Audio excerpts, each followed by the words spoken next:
Hey, my name is Joel Eckerman with Global Sites. I'm going to teach you how to create a custom map in Google Maps and turn around and embed that within your website.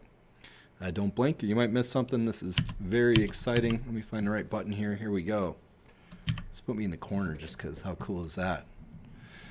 Okay, here we go. So first things first, we'll go to Google. Make sure we're logged in as the account that we expect to be able to access this map from again in the future. If you have multiple accounts, like I don't know, some people, you can lose your map.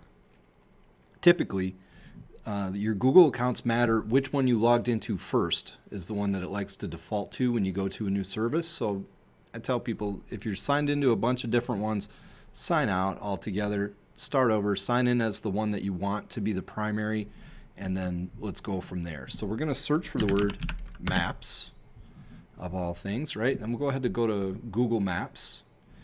And over here on the left-hand side, I believe, is typically where it is. Somewhere we should have your places, I think. Let's see if that's where it is. Yep.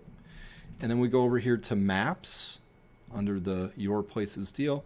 And we can go ahead and create a new map down here at the bottom. Hopefully you can see all that okay.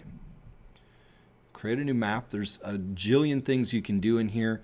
It's almost more than I can get into in this video, but the long and short is we're going to draw a shape around a community where I live, Lino Lakes. It's a strange little town in Minnesota just north of the Twin Cities. So we'll begin by searching for that place. And once we've kind of located it here, we will create our own sort of shape around what we determine to be the area we want to outline. So I'm going to go ahead and add a line or shape. And I'll just pick here this major thoroughfare like that. And I'll go from here to here to here. Sort of well, we'll go to here. And up to here. I don't want to get too carried away. You get the idea. And so we close it. Then we go ahead and name our shape. So this is, let's go ahead and call it Lino Chain of Lakes, for lack of a better name. I can also give it a description here. If I wanted to, I could add photos and so on. It's a pretty neat system. Again, it can go on and on. If we're going to turn around and embed this in our website, often the website will take over how it's styled, so we don't really need to get in this. Explore these options definitely, but again, if you use a website that has a styled map, these changes aren't going to show up for you anyway. The photos and things are wonderful, but there you have the ABCs of creating a custom map. We're going to need to save it. So let's go ahead and rename this map to My Cool Map. And you could add a description if you like. We can add additional layers. We can share it with people. We can do all kinds of things. The key that we're going to do here, though, is we're going to make sure that this map is public. So I clicked Share. And I'm going to go from private. I'm going to switch that to be public on the web so that anybody can see it. If I don't make it public, I can't embed it in my website.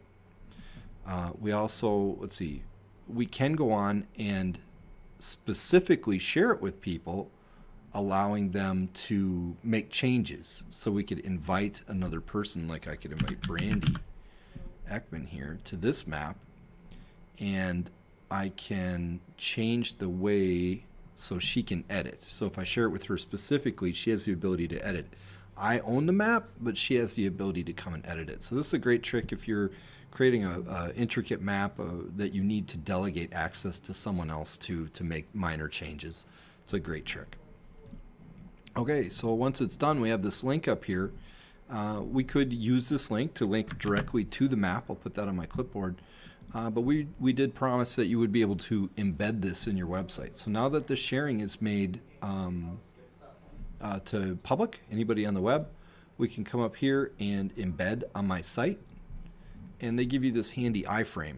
So an iframe, if you don't know, in HTML, basically takes and inserts one website into another through a short bit of code. The only problem with the iframes that Google gives you is they're fixed width, so they are not by default mobile responsive. One quick tweak here, 100% on the width. And because I'm hitting my keyboard here, I screwed up. There we go. Switching that to 100%, I can do it. Maybe? No, I just deleted the place. Undo. All right, my bad. Okay, so 100%. Oh. You see here where the width is, we want that at 100%. And that's only if you're actually the person physically embedding it in your website. Otherwise, you just send the link to your web developer or what have you, and they are able to do the embedding for you. So there you have it. That is creating a map in a nutshell. Once you've saved it, again, you can always access it by going to maps.google.com, going to My Places and Maps. It's super handy. I have way more maps than anybody has a right to have. They're wonderful for if you have a website that you need to put a map with shapes that can't be created through any kind of dynamic system, or if your business is in a strange place, or you're having a party and you want to give directions from point A to point B, any number of wonderful uses for them. It is really infinite. The whole Google Maps system is just incredible. Well, I hope this helped you out. Have a great day, and we'll talk to you soon.